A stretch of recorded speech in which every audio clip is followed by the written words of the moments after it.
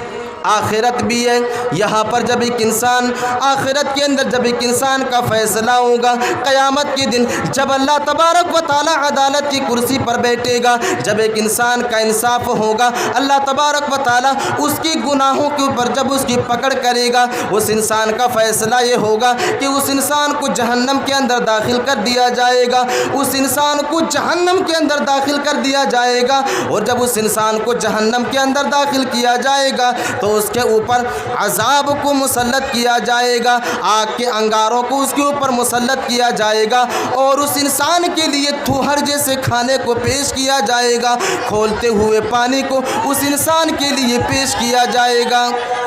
کھولتے ہوئے پانی کو اس انسان کے لیے پیش کیا جائے گا جو انسان جہنم کے اندر جائے گا۔ اس آیت کریمہ سے یہ بھی مراد ہے وَمَنْ أَعْرَضَ عَنْ ذِكْرِي فَإِنَّ لَهُ مَعِيشَةً ضَنْكًا، جو انسان رب کی ذکر سے اعراض کرتا ہے، جو انسان اللہ تبارک و تعالیٰ کی نصیحت سے انکار کرتا ہے، اس انسان کی زندگی کو اللہ تبارک و تعالیٰ تنگ کر دے گا اس دنیا کے اندر۔ اور اللہ تبارک و تعالیٰ نے عذاب قیامت کے بارے میں بھی اشارہ کر رہا ہے،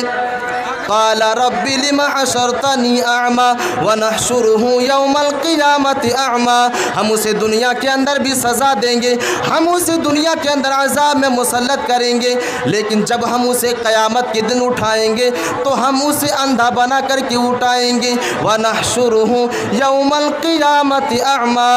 ہم اسے قیامت کے دن اندھا بنا کر کے اٹھائیں گے۔ میرے عزیز ساتھیوں، جب ایک انسان کو اللہ تبارک و تعالی قیامت کے دن اندھا بنا کر کے اٹھائے گا، جب ایک انسان کو اللہ تبارک و تعالی نابینا بنا کر کے اٹھائے گا، تو وہ انسان اللہ تبارک و تعالی سے سوال کرے گا، وہ انسان اللہ تبارک و تعالی سے پوچھے گا قال رب لم حشرتنی اعمی وقد كنت بصیرا، پروردگار عالم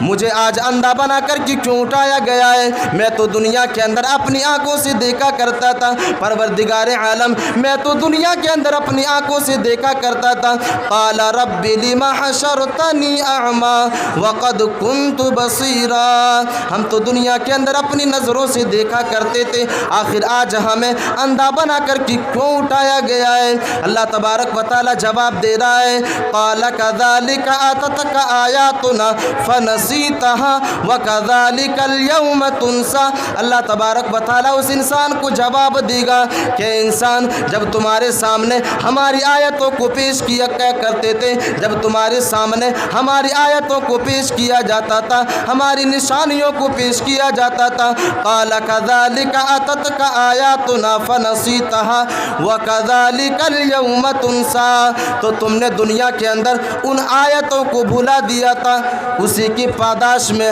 آج تمہیں بھی بھلا دیا گیا ہے۔ جس طرح تم نے دنیا کے اندر میری آیتوں کو بھلا دیا تھا، آج تمہیں بھی اسی طرح آج قیامت کے دن بھلا دیا گیا ہے، اسی کی پاداش میں آج تمہیں اندھا بنا کر کے اٹھایا گیا ہے۔ میرے عزیز ساتھیوں، مہمان خصوصی جو ہے وہ اسٹیج پر آ چکے ہیں، میں سمجھتا ہوں کہ ان کی موجودگی میں زیادہ کچھ گفتگو کرنا یہ تھوڑی سی بے ادبی ہوگی اور آپ لوگ بھی پریشان ہیں۔ میں انہی چند باتوں کے ساتھ اپنی تقریر کو ختم کرتا ہوں اور اپنے مہمان مقرر کو اپنا وقت دیتا ہوں۔ اللہ تبارک و تعالیٰ سے آخر میں دعا کرتا ہوں کہ پروردگار عالم کہی ہوئی باتوں پر مجھے پھر سننے والے تمام سامعین کو اس کے اوپر عمل کرنے کی توفیق عطا فرمائے۔ اللہ تبارک و تعالیٰ ہم تمام کی حاضری کو قبول فرمائے اور ہمارے لیے ذریعہ نجات بنائے، آمین۔ وآخر الدعوانا الحمد للہ رب العالمین، والسلام علیکم ورحمۃ اللہ وبرکاتہ۔